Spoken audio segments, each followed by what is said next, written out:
to the day 2 of Flame Purpose Summit. We have a power-packed day today, and starting this session is with Mr. Vallabh Bhanshali. Welcome, Mr. Vallabh Bhanshali, to Flame Purpose Summit 2021. We are privileged to have you here. I'll share a short bio of Vallabh sir, though I'm sure everyone on this link currently knows everything about him. He's one of the well-known thought leader of India, leading banking and investor venture capitalist.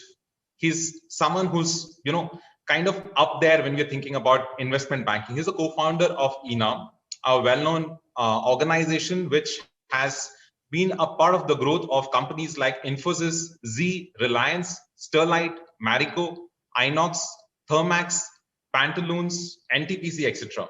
He was a trustee of the Bombay Stock Exchange and served on various committees of the stock exchange, SEBI, and other bodies. He has also served on the board of directors of many reputed companies. He's a governing body member of Flame University and has been one of the founding members of Flame itself. He's also currently the president of Federation of Jain Educational Institutes that has many educational institutes, schools, and colleges. Mr. Vallabh Bhanshali has deep interest in several other subjects outside his core activity, such as behavioral science, spirituality, economics, and national development. He's someone who's also keen meditator, a Vipassana meditator, and the former chairman of Global Vipassana Foundation. He has a degree in law and is a chartered accountant. He has received many awards and honors, including the citation of Veteran Economist of Capital Markets from the Indian Council of Business. He is also the founder of Desh Apnaye Sahyog Foundation and Satya Vigyan Foundation. Welcome, Vallabh sir, to this morning keynote address. We are all eagerly waiting to listen to you and your ideas on the theme that we are discussing in this conference across the 2 days. To start with, can you take us through your journey in life and share with our participants your keys to success? Good morning, and thank you very much, Professor Sajith. It's a great pleasure to be a part of the Purpose Summit being hosted by our university and this opportunity to speak to you. I was born in a very principled family, lost my mother when I was rather young, supported my elder siblings, very loving, very intelligent, very wise, had curiosity and a deep desire that I should not be left behind. I should be able to match step for step for all those people who I came in contact and liked.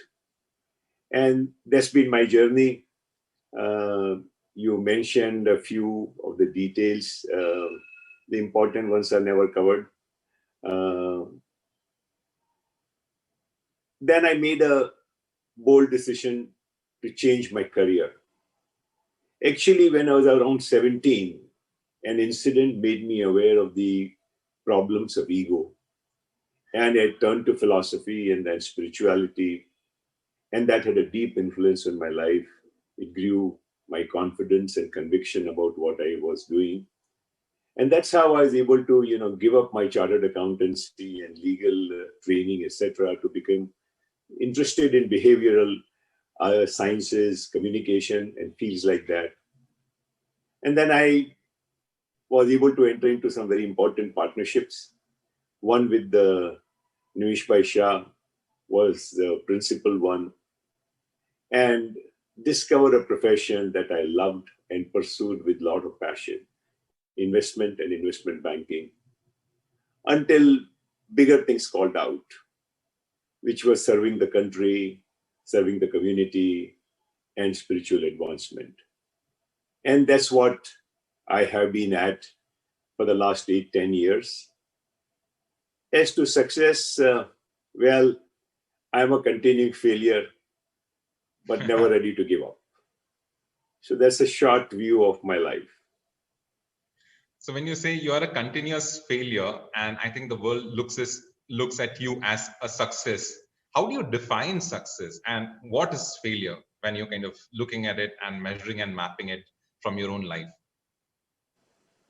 See, one of the most abused and unfortunate expressions in our life is failure. So, when you're at school or at an exam, all that it does is it tells you that that little performance does not allow you to advance in a structured manner. You cannot go from 6th standard to 7th standard. You can't enter some degree or some course because you fail to pass at a norm. That does not tell you much. It is a very, very narrow context in which the word failure should be used. Very, very narrow. A person is never a failure until one thinks that, oh, I just can never do that. True. It always teaches you so many things. And what is called failure is built into nature's design. A child must fall 100 times, 1,000 times before it learns to walk. So much before we can, we learn to walk, we learn to run, we learn to, sprint, we learn to leap, we learn to fly, we must fall. A fall is not a failure. We don't make the distinction between a fall and a stumble and a failure. And therefore, there's huge sensitivity.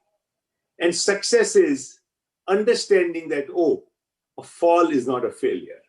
Therefore, continuing to make that effort to fulfill your curiosity, to test your capabilities. So one road stops because of whatever narrow norms, you look at something else. So that, I think, that attitude is success. Because, what is success today in narrow terms, like, you made some money, you achieve some degree, it becomes irrelevant very soon. Or, sooner or later it becomes irrelevant. Therefore, success, when you define by certain achievement, certain narrow parameters, is not a good definition.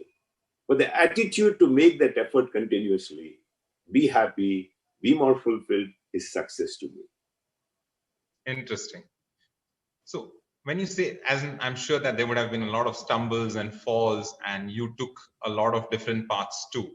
And while you did, you went through these, what was the driving purpose for you? What led you, or what kept you going? What was that one purpose, if there is one, that kind of, we would like to know about that part. So, these falls, they teach you. If you take the fall very seriously, you lose confidence. If you don't fall, you become overconfident. So this continuous effort to do something new does something very interesting.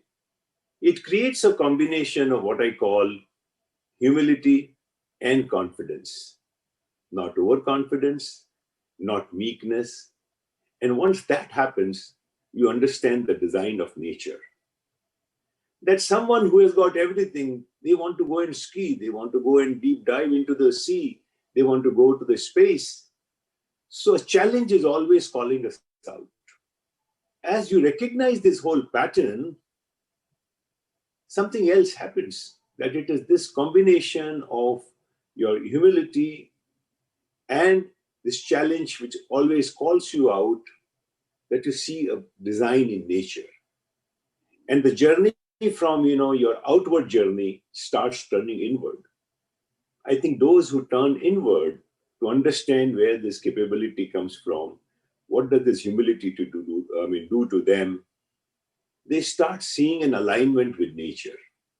So every species and every member of a species is endowed differently by a challenge and by a capability. That's easy to see, right? The birds or the animals or the plants, they have their defense system and they have their growth system. When you understand this uniqueness, you start automatically, this inward journey gives you clarity. And you start saying, oh, this is what I'm very good at. So when you find something that doesn't tire you, you think you're closer to your purpose. And that purpose will align you. I can madly pursue somebody. I can madly pursue riches. It is not aligned because it is all about myself. When you see an alignment, that this, we have this interesting story of a man who lost his wife because he could not take her to the hospital in due time because there was no road.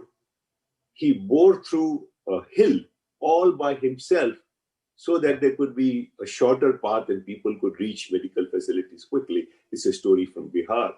This gives you a sense of purpose. So you make that huge effort, but it benefits the rest also. So this combination of being useful to the community, yet having a great sense of fulfillment and achievement, I think that is purpose. So you can have an objective, which is selfish objective, that I'll achieve so much glory or I'll be so rich, etc. That's not purpose. That's an objective. Purpose is this great alignment and that tireless effort without worrying too much about, how far you will go. It adds the last element of a purposeful person. It is to excel. So even if I made one painting which is acclaimed by the world, I want to make something better. And only those who do not get tired will pursue excellence. Otherwise, they say, I tried, it is very hard, or this is good enough, I give up. So I think this is the combination, the inward journey, understanding the pattern of nature, finding something which, which aligns you with others, and it's a beautiful life after that. Interesting. So I think you made it quite easy, though you said that, it took some time for you to kind of reach to this particular alignment. One of the things that we did, one of the student groups did was, they created a small game around the Flame Purpose Summit. And one of the questions that they asked students was that, do you know your purpose or do you not know your purpose? And one of the, the most chosen answer was, we don't know the purpose. Can you help us, how this alignment can be made, especially to the young students and the youngsters watching this? How do we reach this space and get that true calling, be in synergy, and take all these small aspects of success as, excellence? But can we really find the purpose? Give us a few of your thoughts on that and some tips for us. So I want to say two sets of things. One is, what causes the difficulty in finding purpose. Firstly, the boons of nature, air, water, free, parents, community, love, supporting institutions, they all come free by and large. All the beautiful things in life come free. And they also come easily. Free is the easiest way of doing it. And that's why the whole controversy. If WhatsApp is such a easy, and I'm sorry I mentioned the name, but social media messaging, etc., are so such wonderful platforms, why are they free? Because free makes you soft in the mind and we get tempted by it. So free is very easy. Now, easy is different from effort. So that's the first reason. Second, we grow up learning how to copy. We learn to walk, talk, do so many things only by copying others. And therefore, the world is full of mediocrity. It's easy to copy mediocre people, to unionize in that sense. Oh, no one is trying. No, you can't try harder than this. Look, there's so many problems. And it goes on at all levels. So-called successful businessmen, academics, that we get tempted by the crowd of this, mediocre behavior. The third thing is a sense of entitlement. Because, we have got this love expression and the consumerism. Consumerism, that means, I will give it to you instantly. I will give it the way you want, with this sauce and that sauce and purple sauce and green sauce, whatever you want. I start feeling entitled. And therefore, I can't take failure because, this must happen my way. And this is the path that takes people away from purpose. I tried very hard and it is not happening. And then I join the crowd. When you have this combination through stumbles and falls, about that, look, I got challenges. There is no life where there will not be any challenges. But I also got this capability. It does something remarkable. So the first is this observation that nature has given you capability and challenge. Second is gratitude. I've got so many capabilities. I've got so many blessings. I've got so much support. And this starts an inward journey. I think this inward journey, there is no purpose that one can talk about for everybody. But this inward journey is the main path to discovering one's purpose. and it will happen. When the time is right, it will just pop up. You say, well, this is what I want to do. So this humility, confidence, effort, and inward journey, gratitude, these are the things that have, and I'll give you one of the most inspiring stories. Mm-hmm. What happens with purpose? This is a story of Martin Luther, the man who changed the history of the world. You know, Martin Luther was executed by the church almost 500 years ago to the date, in April 1521. He stood before what was called the Diet of Worms. He was being tried for, standing up against the church and selling indulgences and other practices. So his last two lines of that famous speech, he said, "So I must listen to my conscience, because it would be dishonest and unsafe not to do so." You will reach a point where you must listen to your conscience. Then he goes on to say, "I stand here as I must, because there is no otherwise path. God help me." All those three elements will happen. You will stand firmly for the purpose. You will feel so strongly about something. It will become so clear that there is no otherwise. And you will feel you are held by God. So Martin Luther, even had he lived on, that was not important. His death created a great achievement and he died happily. So that's what purpose does. So I think this inward journey, that conviction is, I must listen to my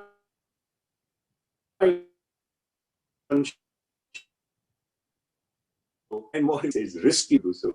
Most people achieve success, but they're unhappy inside because they have not taken the risk which their heart and conscience is calling out to, as with Martin Luther or Subhash Bose are all. I mean, the students are fantastic at it. They know more people than I do. So I think that's the journey, Professor. From this, I think it comes to a couple of questions for me. Let me take the first one. So you mentioned about the ingredients and the path through inward journey to identify that one calling where you're getting your purpose. But while you had this journey for yourself, or as a guide have seen these journeys for others, has it been this one purpose, or is it that the calling changes maybe based on age, time, life situation? Or is it that there is that, that one light towards which you're walking? So when you did find this purpose, how did it happen, and can that be different? Is it simple one, or it's many different purposes at different points of time? Very good question. It's a direction. You say, oh, not this, towards this. Nobody, it's not that, like a question paper in exam, there's a standard answer. There is no standard purpose. It will not come couched in 12 words. You will get a sense of direction. And life is ever changing. So it's shape and form of the challenge before you that entices you, that inspires you, that will keep changing in a certain manner. Say, for example, someone who gets onto the path of service. One day he's serving his neighborhood. Then he's serving his whole village, or, a larger area. Then he's serving the whole nation. He's serving. The attitude to serve becomes important. Then, I'm serving 1 today, 10 tomorrow, 20 tomorrow, and back to serving 1. It doesn't matter. That's how the purpose will work. It'll give you a direction, and you will get that sense that not otherwise. Nothing else, attracts you anymore. So that kind of focus is not a forced focus on one subject, etc. It becomes a natural focus. And, from time to time, you keep doing other things. If there are more important duties, you'll discharge those duties. But your mind has no struggle. Mind has no confusion. That's how purpose works. So, for example, if we started Flame with liberal education, and liberal education was to serve a cause, because in India, we didn't have that many liberal arts institutions. As we understood the students better, the students in 2021 are not the same students as in when we started 12, 13 years ago. So it's a dynamic process, but we continue to focus on, producing, the best leaders for the community, and that best leaders, what goes into that leadership keeps changing. If, that example clarifies. Interesting. this, when we looked at taking the example of maybe, serving as, and like you said, it's kind of the direction or the path to walk. Have there been instances where, you were struck with a challenge which required you to not walk that path? So you found a purpose, but there is a life situation which might be in your professional life or in any other parts where this alignment was not there. How do you tackle it? And I am assuming that those kind of situations do come to us, though we know the longer or the larger one, but these shorter ones are the ones when we find it very difficult to take those calls. How to do that? So you remain human. That you say, well, this is not what I like to do. And your conscience calls out, don't do it, you don't do it. We have had many situations of that kind in our life, in our career. And there are times when you made a compromise, you're very unhappy about it, and you come out of it as soon as possible. And there are times when you are able to take a stand and say no, and you don't fear that much. You say, whatever be the consequences, things will be all right. But that's when, Professor, that last word of Martin Luther should, God help me. 9 out of 10 times, 99 out of 100 times, the moment you choose a path, the vista starts becoming clearer. You see many things that you do not when your mind is clouded. So once you decide on a course, you have this internal reconciliation, your ability to deal with the unpleasant results that you feared, that ability comes up. And sometimes magically, it's not magic because until you walk on the spiritual path, you won't realize this, that how when you change, the world changes. Someone was insisting on something. The moment you take a stand and explain your stand, the other person also starts seeing it. It happens all the time. So it's much easier than people think. So when I, earlier held on to, I said that there are two questions. And the second question was, for example, something which came along. We have this, okay, please go ahead, sir. Rather, I don't think it was extraordinary for us to do it, but we were in underwriting business. We were in an investment bank, and people trusted us that, look, if we went to Enam Securities and Vallabh Bhanshali and Nimisha and all, they will see us through. Now, if the climate changes, you don't expect your pilot to crash if the climate changes, if the weather changes, isn't it? So, we said that, look, it is our duty, howsoever, to fulfill the expectation, aspiration of our clients. And whether it was a small company or it was somebody like Infosys. So you stand by that. And people, not everyone stood like that because it is easy to give excuses. This has happened, that has happened, this is unforeseen. When I made the contract, therefore you go. Some people say, no, unforeseen, dealing with unforeseen is my capability. And then you build an institution like Infosys in the process. So these are the challenges that you overcome. Not every company will become Infosys, but you don't choose. So I think once you make it a habit, it becomes pretty easy. Those struggles are not as until you start walking the path with clarity. With Infosys, I heard one of your talks where you mentioned, that Narayana Murthy said or defined goal in a very interesting way, or success, that, when that respect is there. Respect was the term that you had used. And I wanted to know, when you're working with maybe a Narayana Murthy and your values align, it's fine. But what happens maybe when you're working with a player where your values don't align, but you did mention that one of the value that you're looking for is also the duty to the client. So is it that we kind of, move out because there is that synergy is not there, or we hold on to the other value and say that we'll do the best for the client? So when you have a contract, whether written or unwritten, when you had created a trust, you got to fulfill your trust. You can't change halfway. No, you are not a good person, if I will walk away, etc. But if it is a relationship, you have the choice, and you must walk away from people who you think, do not agree, do not align with your value system. Can you do that immediately? Just pull the plug? Sometimes you can, sometimes you can't. And then you take it as nature's design that, well, look, it's like a train journey. I cannot get down until the next station comes. You wait for the next station, and that's fine. You remain equanimous, you remain stoic about it, and you go through it. Life is too complex just simply because somebody's values don't agree with you. It doesn't mean he cannot change or she cannot change. Something else may not change. So this equanimity and peace within you enable you to deal with these incongruous kind of situations. And we have had many of them. Sometimes you suffer.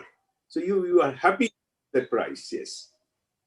Yeah. I was wondering that, can you share, one of the questions that came along from the audience was also that, that you had a very different view and unpopular opinion maybe. And how did it, can you share a few examples of how did it kind of turn around?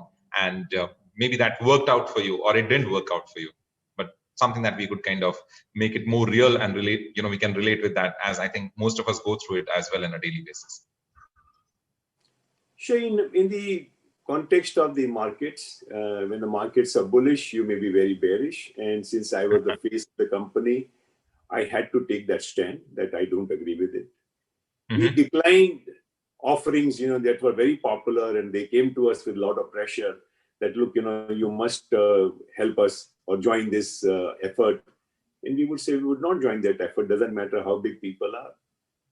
And I want to share a story with you, and I can't mention the names. Sure. But so we were very passionate about working for the country. So, I remember having talked to at least 2 finance ministers that when it'll come to doing something for a government company, we are ready to do it free also, because this is what will create so much value for the whole country.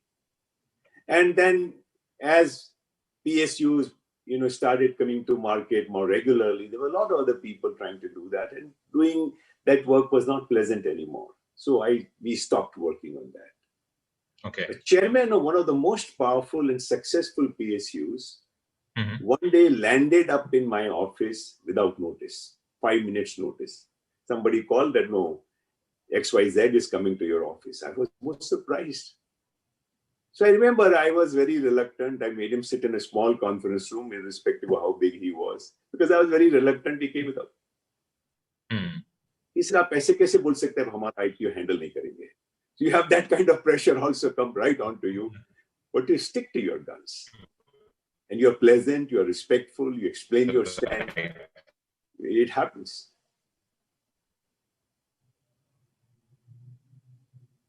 Nothing happens. If you are respectful, the question is, because someone doesn't agree with you, you should not become disrespectful, because people change. If you are always respectful of others, even while you disagree with their path, you will be fine. If you become arrogant, oh, you idiot, you have no values, etc., that's a bad approach. You must always discount this, that look, somebody may change. Somebody may have some circumstances why the person is like that. So having that compassion, that empathy, and that humility makes things a lot easier. Interesting. You would want to kind of build on, you had mentioned about the willingness and the want to work for the nation.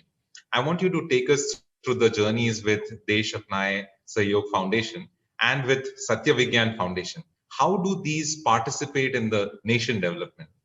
We'll be keen to, look into that now.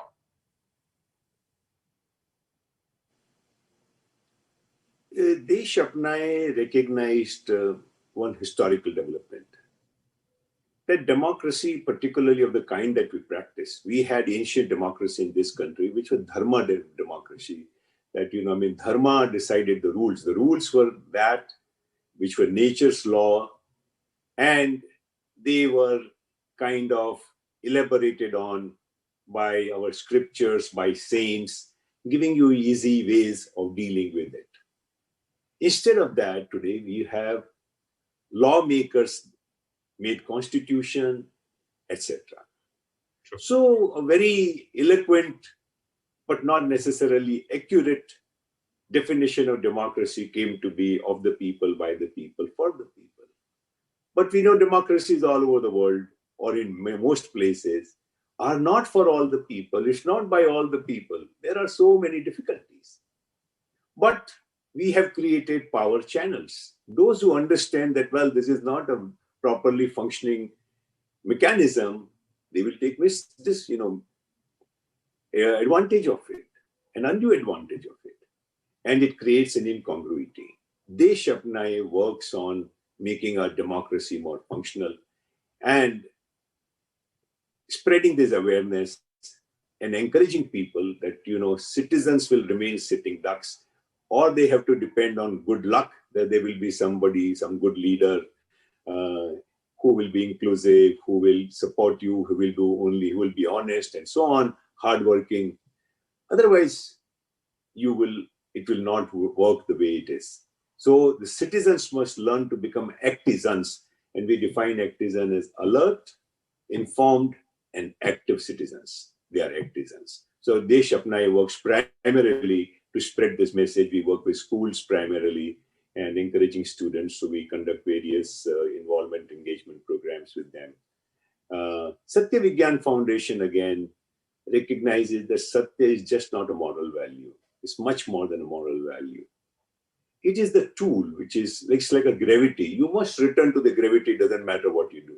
So either you crash into the gravity after all your misdemeanors, or you align with the gravity and you build a fantastic fortress on it because it will be supported.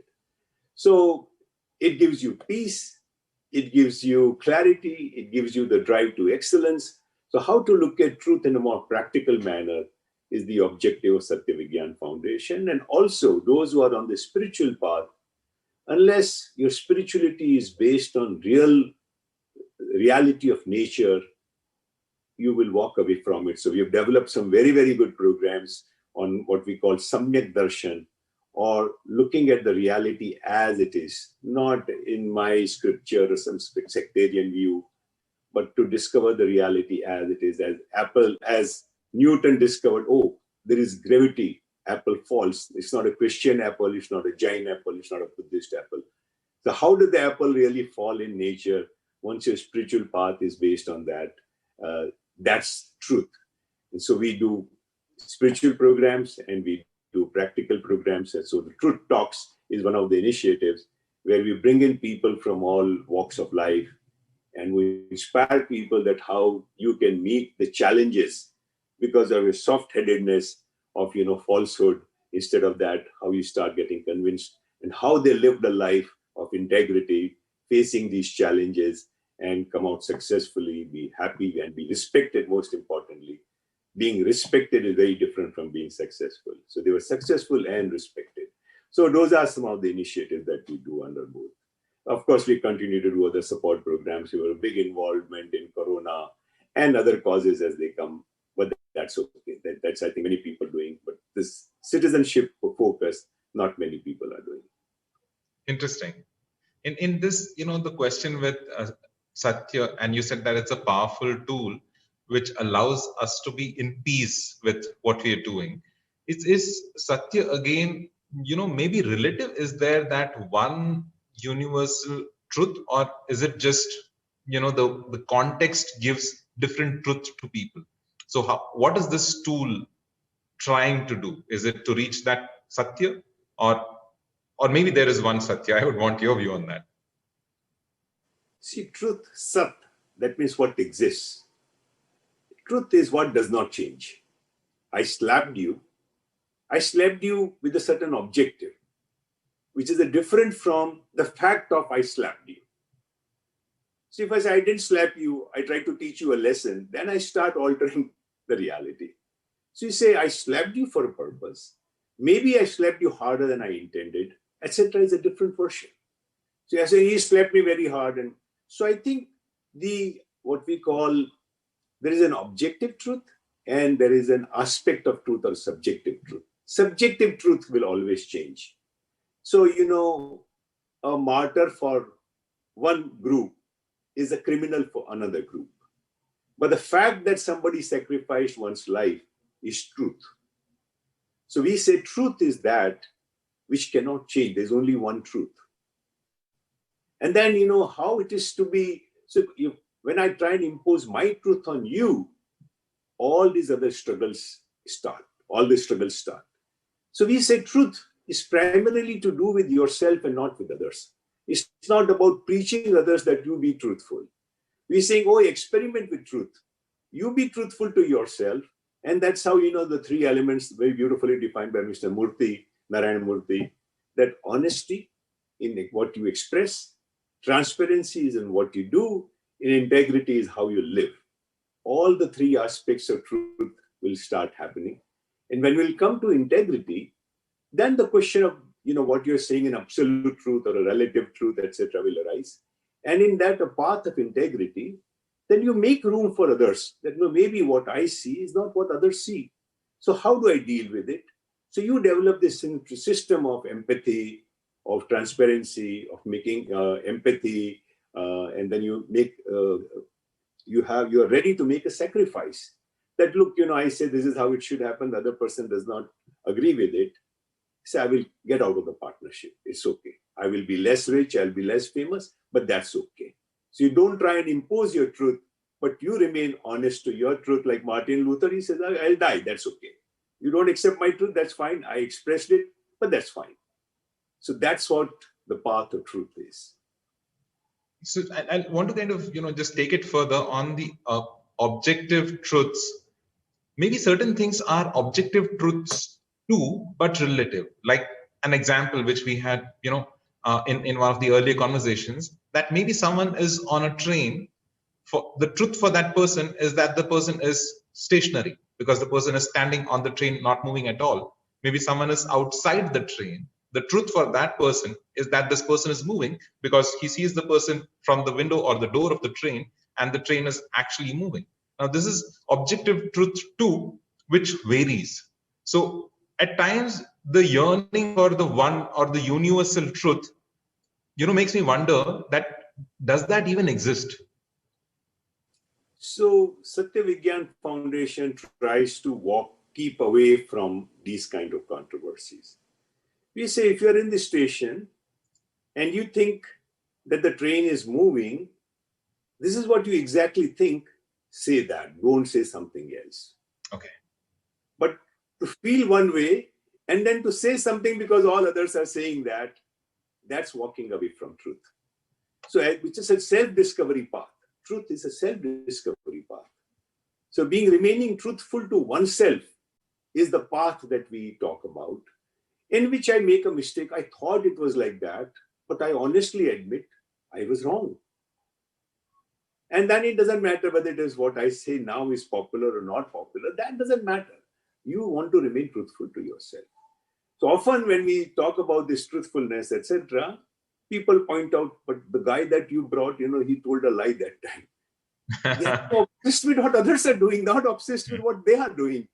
And we are all talking that if you want to experience peace, you want to enjoy people's trust, you want premium pricing, you have to be, unless you are trustworthy, you'll never get a premium price. It's a matter of time that people will discover and they'll junk you, forget premium pricing. If you want that respect, when I say premium pricing is everything. It is not only pricing, but that spatial relationship. You have to be trustworthy. You have to be trustworthy. You have to be honest to what you're saying. People understand all the differences, etc. It is not imposing your view, imposing your truth on others at all. What I say, I do. So this Guruji Goenkaji has this beautiful line. He says, Kathani karani ekasi, bahar bhitar ekaras, saral sach vyavahar, kathani karani ekasi, yahi dharam ko sar. What I say, I do. What I do is what I say. That's truthful. Interesting. So I think there's another part of the conversation that maybe I would kind of take further from the idea of premium pricing.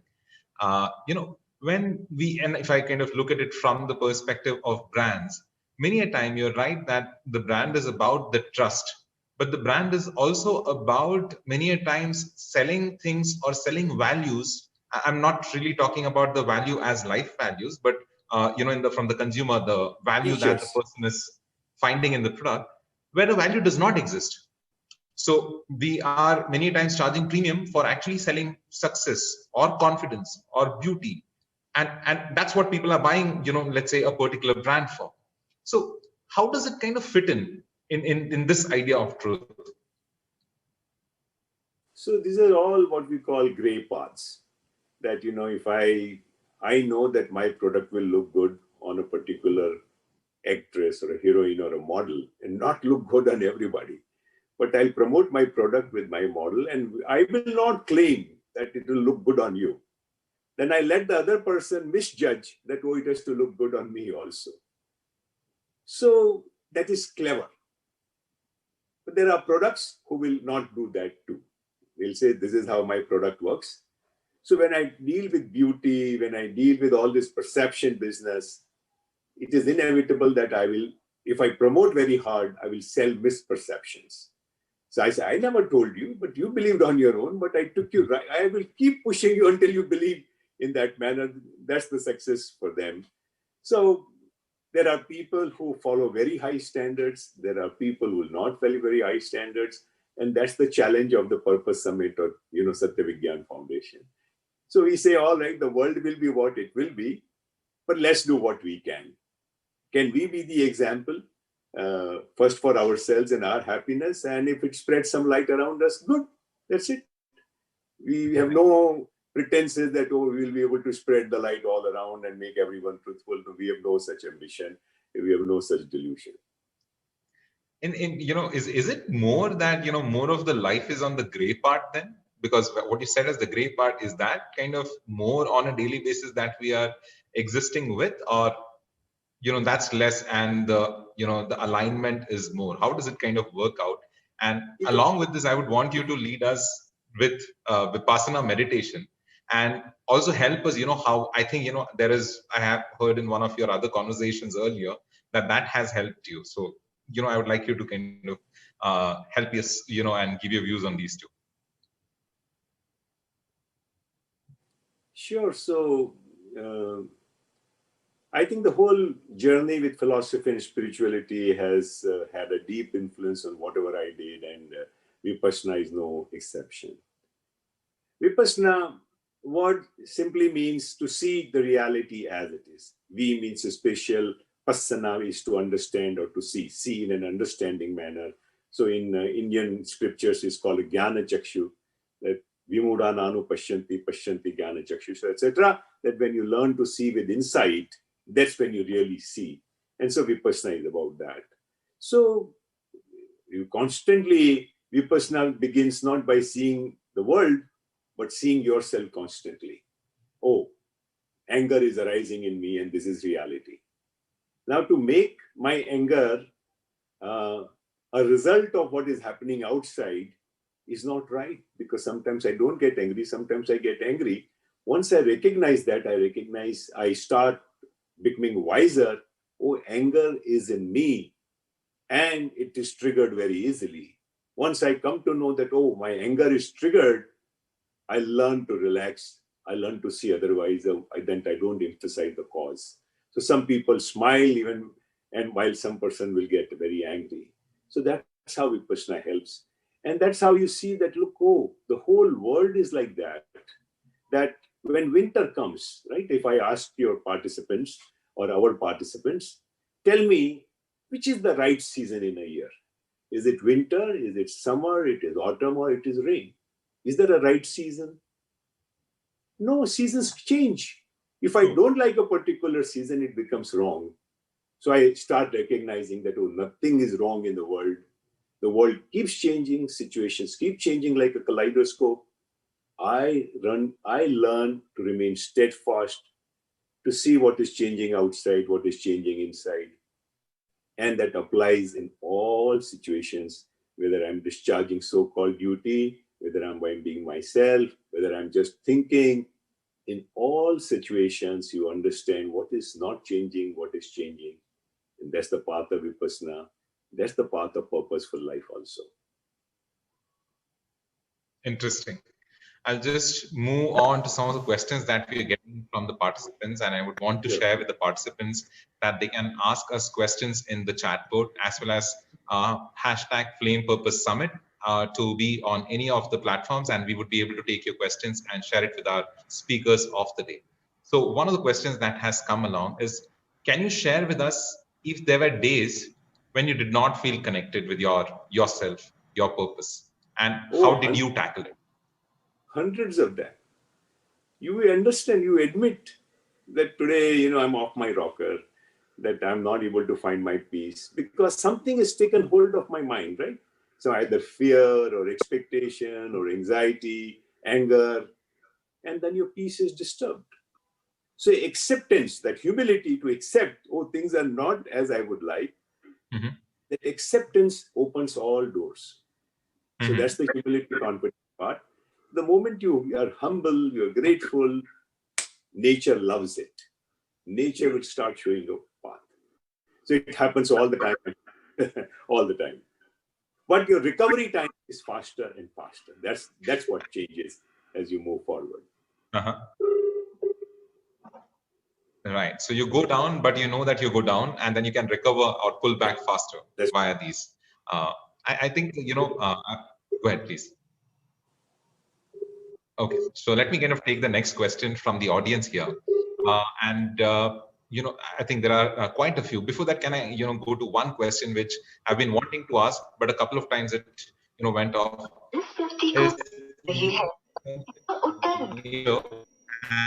Or a few times. What is God and what is your relationship with God? It'll be interesting for us to kind of, and I completely understand, like you've been saying, but you've been so open. So I'm asking you as well, to understand this personal relationships, and everyone has it different. Many of our participants in different age groups and so on. So can we just, spend a few minutes on that part? So God to me is nature. Okay. That's it. Okay. Nature is God.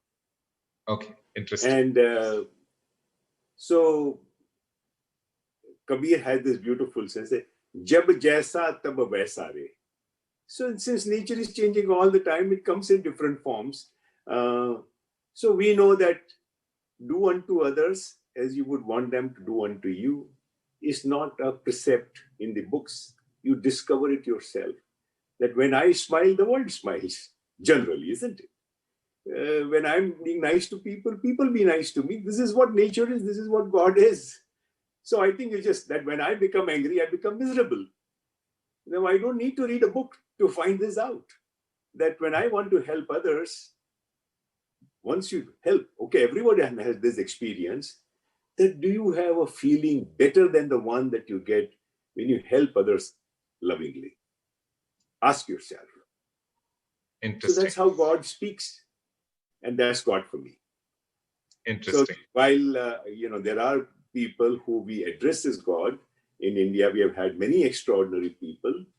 But Bhagavan, in that sense, is someone who achieved a great status of, having overcome so many difficulties in India, particularly of Buddha and Mahavir and in that tradition, that they were born as humans, but who achieved that great status. Even in Hindu tradition, we have a God who is as vulnerable, who is as, the laws of karma apply to that person as much as they apply to anyone else. There is no divine power. If Krishna must also suffer, Shankar must also suffer if they do something which is not in keeping with the law of nature. It's so wonderful. So law of nature is God. Interesting. So in our audience questions, we have a couple of, market related questions, but I'll kind of pull them all together and try and understand your view on what's really happening. Is there this inconsistency of something which the market is showing us, the index is showing us, to what the reality of the market is that we see around us? So I'm just trying to connect both the audience questions. It's not exactly, what do you think, where will it hit next? But can we kind of have a view on this? It's a very difficult question. I'll try.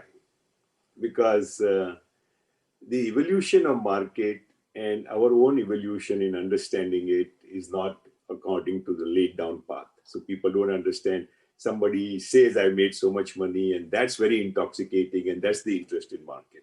Or somebody gives up some phony number of so much wealth created and destroyed. That's not how it works. So which is, what we call popular legend, and we can't do anything about it. But let's understand what a market is supposed to be. If you understand two aspects of market, maybe things will be easier. Market is a discounting mechanism. It sees ahead. Life is all about ahead. Life is not about the day that went away. It's all about the future. Market is is all about the future. So maybe based on the past performance, it makes a future projection, but it is always about the future. Since it's about the future, it looks at the future in advance and tries to deal with it today. Okay. So whatever you see in newspaper, quarterly results will come 3 months later. The market has discounted it and moved on. That's one part of the market. And therefore, when you're seeing market is 50,000 ground reality, that means the market is saying, we think in time to come, this will be very good in 3 months, 6 months, 1 year, 2 years, etc., etc. The second part is that the market is a very liquid phenomenon. I can buy and sell very quickly, which means fear and greed set in a big way. I buy more or I sell all. So the fear and greed of people, backed by the power that they have. I'm a big institution, I sell, I move the market. I buy it, I move the market. I'm a small guy, nothing happens. And therefore, this combination of fear and greed backed by the power that are behind it and this discounting mechanism change the market every day. So when you look at reality will generally be far behind. Sometimes because it is market is not a perfect, it's not an alternate, it's not what we call a perfect machine, it's an imperfect machine. The overdose of fear or greed will make it look very different. And that's what creates the opportunity. That due to somebody's fear, the market is looking differently, prices are different, it's an opportunity, and vice versa.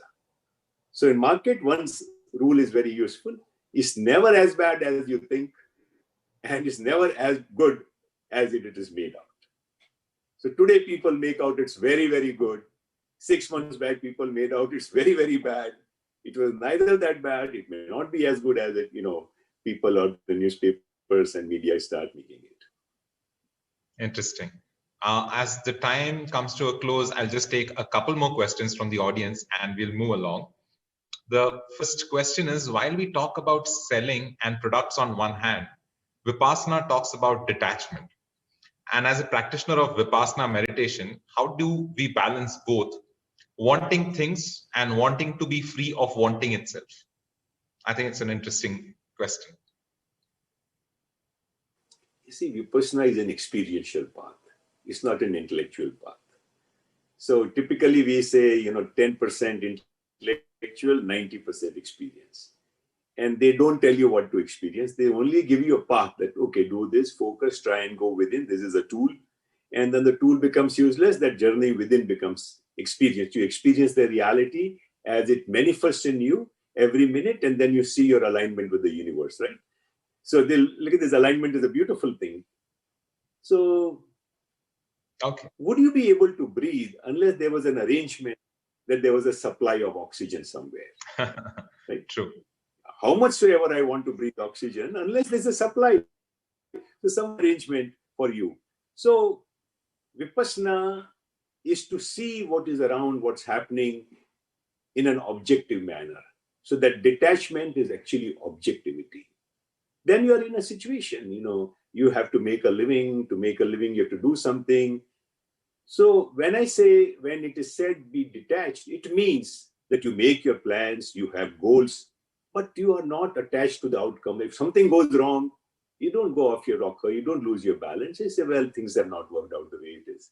Things work out, then also you don't go crazy. Things don't work out, then also you don't get too depressed. So that detachment has to be understood as objectivity and seeing the fatality or the futility of getting too attached to anything. So it's not like running away from anything.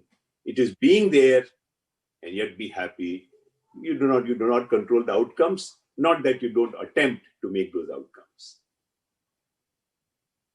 Now we'll come to the last question, sir, which is a bit off, but it is interesting. What is the purpose of organization? And giving us examples from the organizations that you have built and organizations that you are investing in. What is the purpose? Is it profit, growth, consumers, shareholder, or is it beyond? Or does the organization only exist for certain stakeholders? No organization can work for only one set of stakeholders. It's not possible.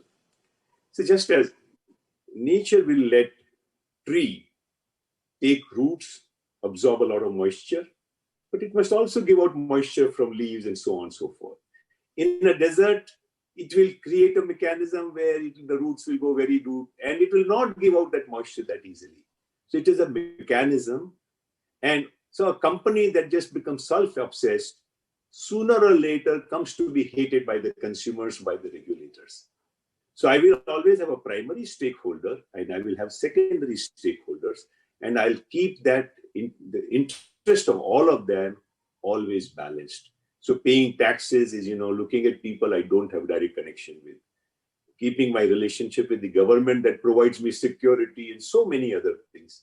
So when I become self-serving, I don't see the stakeholders, I don't see the contributors. Good organizations, they look at all the aspects and they're happy to work for all. You have to work for all sooner or later. If any organization or any individual forgets others, you will be in trouble. So whether when we invest in organizations, we look for the same values, are you just trying to do everything for yourself or for your shareholders, it won't work. And if it did work for your shareholders and you work for everyone else, when you forget on your primary shareholder, nobody will invest in you. So it's rather, that prudence comes to you if you don't, you learn that experiential path. And there are many, many fine examples in the world to learn from. So I think use the libraries, go and read about the great people and do nothing else in life, that's okay. Don't take any degree course. Just read about all the great people in the world. Mahajano yena gata sa panta is the Mahabharata. Every page says, find out who the great people were and try and walk on their path. Everything will come to you. I think on that note, we will take this particular session, and we have next session guests waiting. This has been a wonderful journey of discussion for the last 1 hour with you, sir. And I think there are a lot of takeaways, including the alignment, and as it not just where we are looking at it from the personal perspective and how we work, also with our relationships, and finally for organizations. And it was interesting to kind of see that I think the same thing coming again and again, which gives most of us a route for us to be able to walk on some of these paths and take and focus on those experiences as we have them on a daily basis. I really thank you for taking a lot of time for us and interacting on a very different topic, but I know a topic which is close to you and a topic which we wanted to hear from you as well. Thank you so much, Vallabh, sir. With this, thank you very much. Being with you, and you were very kind. So it's been a wonderful morning for me. All the best. Thank you very much.